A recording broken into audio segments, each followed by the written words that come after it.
Good morning everyone sa lahat po ng mga followers ni Kuya Owen. Maraming salamat. Ngayon nga po ay araw ng linggo at ito pong araw na to ay napaka-special sa amin dahil ito po ang kauna-unahang pagsama ko sa team building ng SBP Puerto Princesa City. Ito po yung mga referees natin. Nauna sila, latecomers tayo at mga paparating at may mga inaantay pa tayo dyan. Yan nga. Ito nga pala ay dito lang sa Barangay Bangkaw.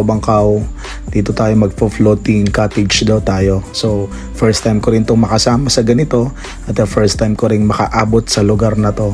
So, thank you so much kay Sir Jason Jack Altorejos dahil grind sana tayo ngayon pero yun nga po, sabi niya sama tayo para kahit paano makapag-relax din at hindi puro trabaho. At dahil ito nga po ay team building ng SBP Puerto Princesa City, hindi pwedeng mawala ang ating Provincial Director Tatay Digital yan, shoutout tay. Yan, kasama rin po natin yan mag-i-enjoy ngayon at sa ating team building together with our SBP. At mamaya-maya nga po ay biglang sumigaw dyan si Kuya Rene Gabuat. Mark, sabi niya sa akin dahil ito ay talagang matagal-tagal din po natin hindi nakita at marami po kaming pinagsamahan ng Kuya Rene Gabuat na to. Yan. Pagkatapos po niyan, punta na tayo sa Pantalan. Yan, ito po yung mga floating cottage dyan. Ito po ay makatatagpuan dyan sa Old Airport sa pinakadulo dyan sa dito sa Barangay Bangkaw ng Puerto Princesa City. So every Saturday and Sunday talagang napakadami daw po yung pumupunta dito.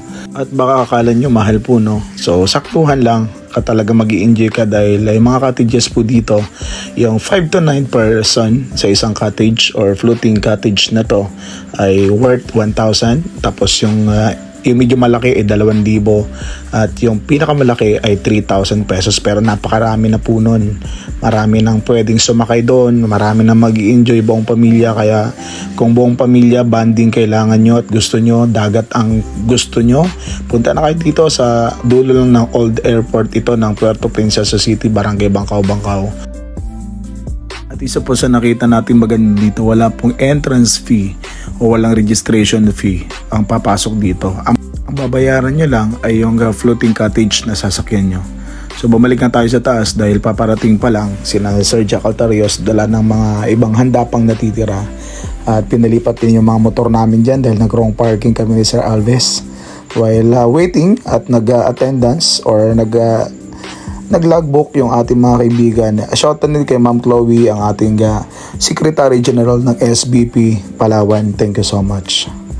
O kailangan mo lang talaga dyan is mag-logbook yung mga pumapasok para makita at malaman kung sino talaga nakakapasyal din dito sa mga floating cottages natin dito sa lungsod ng Puerto Princesa na makikita dyan sa karagatan ng dulo ng airport, Old Airport ng Barangay Bangkaw. So abalang-abala na sa pag-prepare while yung ibang mga tropa natin ay inaantay din po yung arrival kasi may mga bisita tayo dito. May inaantay pa from Municipality of Nara at iba pang mga barangay na nanggaling or manggagaling dito sa lungsod ng Puerto Princesa. Kasama rin natin dyan si Nika Gallares, one of the top lady referee from Municipality of Coron. Marami tayong kasama dito. Si Kuya Jing Abalye, yung taga-masahe ng iihawin pala nilang isdang bangus. Thank you so much sa nagbitbit ng bangus na yan. I think si Sir Alves yata yung may dala nito. At ako talaga dito walang ambag. Ako pumunta lang ako dito para makikain. Yan, abala na sila sa iihaw at mamaya-maya dumating na si Sir Jimmy Barion from Municipality of Nara. Shout out kay paring Jim. At syempre dahil vlogger din si Kuya RV, bibidyo na rin. Si Boss Lago naman po ang abala sa mga dala ni Boss Jimmy. Isang kartong pansit yan. Shout out kay Jimmy Barion from Municipality of Nara. At mamaya-maya ay nagsipagdatingan na rin yung ibang mga tropa natin mula dito sa North of Puerto Princesa City. At yung pababa na yan also from Municipality of Nara, si Sir Wilfred Abalye. Thank you so much sa mga referees na nakabanding na kasama natin dito at makakasama natin ngayong araw ng linggo para i-enjoy yung first team building na maatinan ko dito sa SBP Palawan. So yung bumaba na rin, kasama rin natin dyan si Kaduts TV, ang Nico Gutwal ng Nara at si Wawi Di Guzman from Municipality of Nara also. kay na si Sir Jim Gonzaga. At yun, inaayos na, tinatali na ni Kuya dahil tayo po ay hihilain dito ng bangka papunta doon sa spot na liliguan ng mga maliligo na mga kasama natin. Shoutout pala sa mga bankero na to. Shoutout sa mga nagtutour at mga nag-guide sa mga pumupunta dito. Halos medyo nahirapan din yung bangka nga na sa amin, yung humila kasi nga kasama si Jong. Hindi, joke lang. Shoutout kay Jong, kay Charles Gabayan, no? Shoutout Brad, isa sa mga tropa natin kasama dito na Chubby Boy, no? Maraming salamat sa lahat po ng mga tumulong. At syempre, although wala dito si RD, ang ating regional director na si Sir Robin Uy, pero nagpaabot at nagpadala po mga ilang foods para dagdag dito sa gagawin nating team building. Ako talaga walang ambag dito ni Piso dahil na-invite lang po tayo. Miss Chloe, shout out, at kay Boss Joey Bocala. Siyempre pagdating sa tikiman, Kuya RB Laguardia yan. Shout out agad, tinikman agad yung masarap na gulaman. Tatay Regital yan, katabi si CTTH. Maraming salamat sa lahat po ng mga referees. Ambagan pala ito. Sila nag-ambagan pero ngayon wala akong ambag. Malay nyo, next time pag nakasama tayo ulit, doon tayo magkaroon na. At makaambag din tayo kahit paano. Ganun lang ang buhay, di ba? Yan, habang tayo nagkukwentuhan, paglingon namin, nasa spot na pala kami. Ito yung makikita sa spot, nakaangkla na sila at nag-i-enjoy na. Ang maganda lang dito, talaga nakaka-relax po, nakaka-refresh ng utak. Ang sarap ng ganitong buhay. Dito mo po mafe-feel sa mga ganitong lugar na talaga ang sarap palang mabuhay sa mundo. Dahil na-i-enjoy natin yung mga biyaya ng Panginoon na katulad nito, di ba? Marami nagbabanding na family, kita mo ang saya-saya nila, yung mga magkakaibigan, dito pumupunta, dito nila binibigay yung oras ng pahinga nila sa trabaho para ibigay naman sa mga sarili nila. At mamaya-maya ay nag-start na nga kami ng aming short program. Siyempre, pangunahan niya ng panalangin para ma-bless tayo ng ating gagawin. Pagkatapos niyan, yun nga, ito si Boss Nico Gutwal, abalang-abala naman yan. Naka-live yan simula kanina pa. yan.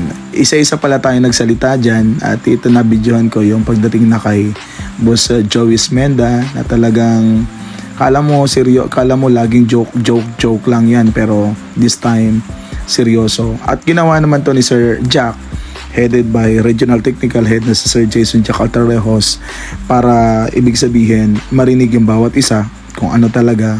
Kaya nga team building, di ba? Para mag-open, at the same time mga suggestion or suggestion about the group para mas maging matatag at mas maging maigi yung samahan for the good ng basketball community, lalo na ng officiating dito sa lungsod ng Puerto Princesa at buong lalawigan ng Palawan. So habang nagkukwentuhan or habang may sinasabi yung bawat isa, may ginagawa din yung iba, pero nandoon yung attention ng bawat isa. At yan, flex din natin yung mga kunting handa. Pero hindi yan kunti, madami yan. Maraming salamat sa pinya ng Batarasa. Tuloy-tuloy pa rin yung kwentuhan hanggang pagkatapos nun yun na nga po, doon na tayo sa katuwaan, pumunta na tayo doon sa ligo time na ng mga tropa ng mga ating mga referees. Siyempre, tuloy-tuloy yung kasiyahan ng mga tropa nating naligo ng mga referees. Si Sir Jack Altarez nag-enjoy din. Yan. Maraming salamat sa mga nag-attend na nakasama natin for this first appearance ko nga sa mga ganitong team building ng SBP sa lalawigan ng Palawan. Headed by Sir Jason Jacaltario, siya talaga yung nag-isip nito together with Ma'am Chloe, kasama si Regional Director Robin Uy, na kahit hindi na nakasama talagang nandiyan yung suporta sa team building na to. Kaya maraming salamat kay Coach Robin Uy. Siyempre, nagpapasalamat din ako kay Coach Robin Uy dahil sa break ko sa Chairman's Cup Philippines sa Iloilo. At yan, si Charles Gabayan, hindi mahilig sa pagkain si Charles Gabayan, sa totoo lang. Wala, yung cravings niya nasa lugar, kahit sa dagat Ayan, habang naliligo kumakain. Thank you so much sa mga tropa nating mga ganyan na ini-enjoy yung mga ganitong klase ng mga okasyon at mga pagtitipon-tipon na may mga natututunan tayo. Maraming salamat kay Superman Sir Jack Jason Altarejos. Maraming salamat. Boom. Yan. At syempre, di mawala yung kulitan. Sausaw ba naman sa kilikili sabay kain? Yan si Charles Gabayan. Tuwang-tuwa naman yung sinausawan.